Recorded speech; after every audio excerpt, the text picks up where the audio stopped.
तुम्हाला वाटतंय सेव्हिंग आणि इन्व्हेस्टिंग एकच आहे. मग एकच प्रश्न, बँकेत पैसे ठेवून कोणी श्रीमंत झालंय का?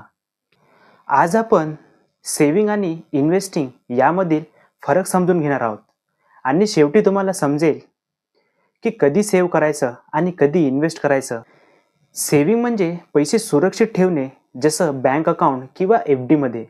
इथे रिस्क खूप कमी असते, रिटर्न्स पण खूप कमी असतात. आणि इन्व्हेस्टिंग म्हणजे पैसे वाढवणे, जसं म्युच्युअल फंड किंवा स्टॉक्स यासारखे. इथे रिटर्न्स पण जास्त असतात आणि रिस्क पण. समजा तुमच्याकडे 10,000 रुपये आहेत. ते 10,000 रुपये तुम्ही तुमच्या बँकेमध्ये ठेवले. 1 वर्षानंतर कदाचित 10,000 रुपयाचे 10,300 रुपयेच होतील. पण तेच पैसे तुम्ही इन्व्हेस्ट केले तर त्याच 10,000 रुपयाचे 12,000 किंवा 15,000 होऊ शकतात. पण याच्यात लॉस पण होऊ शकतो.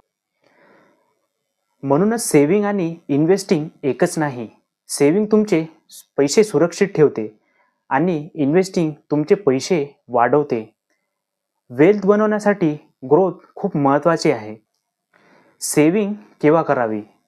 जर तुम्हाला 1-2 वर्षात पैसे लागत असतील, इमर्जन्सी फंड तयार करायचं असेल, हाई रिटर्न्स लोन असेल, याकरिता तुम्ही सेव्हिंग करू शकता.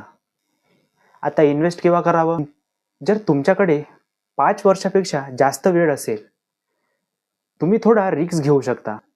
तुमचं गोल वेल्थ बिल्ड करणं असेल किंवा रिटायरमेंट आणि फ्युचर प्लॅनिंग करिता गुंतवणूक करत असाल. सेव्हिंग्स तुम्हाला सुरक्षित ठेवते, इन्व्हेस्टिंग तुम्हाला श्रीमंत बनवते. म्हणूनच बेस्ट स्ट्रॅटेजी म्हणजेच पहिले सेव्हिंग करा आणि त्यानंतर इन्व्हेस्टिंग सुरू करा. असेच प्रॅक्टिकल फायनान्स व्हिडिओसाठी चॅनलला सबस्क्राईब करा.